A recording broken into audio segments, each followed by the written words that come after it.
বন্ধুরা, সব মানুষেরই জীবনে একটা স্বপ্ন থাকে যে তাদের একটা নিজস্ব বাড়ি হবে। আমরাও সেই স্বপ্নটা পূরণ করতে পেরেছি।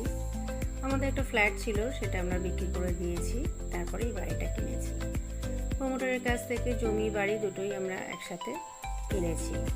কন্ট্রাক্টে দিয়ে দেওয়া হয়েছিল, তারা কমপ্লিট করে আমাদের হ্যান্ড ওভার করেছে। আমাদের চোখের সামনে ধীরে ধীরে হয়ে উঠেছে এই বাড়ি। সবই আমাদের মনের মতো, যেটুকুনি সাধ্যের মধ্যে হয় সেটুকুনি হয়েছে। অবশেষে সেই দিনটা চলে এসছে, যে দিনটা আমাদের গৃহপ্রবেশের দিন।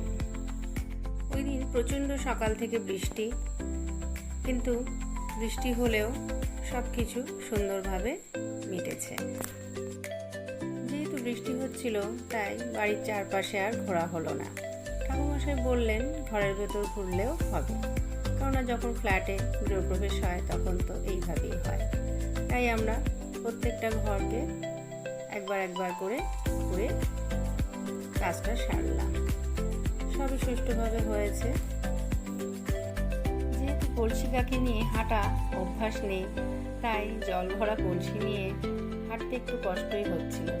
তাই ভাবছিলাম ঘরের মধ্যে হাঁটতেই আমার এই অবস্থা, যদি বাড়ির বাইরে হাঁটতে হতো তাহলে কি না হতো।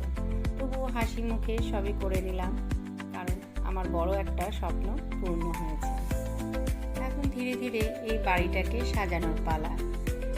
সাজাবো আস্তে আস্তে, আর সব কিছু তোমাদের সাথে শেয়ার করব। তোমরা কিন্তু আমার পাশে থেকো, সাথে থেকো। ধন্যবাদ।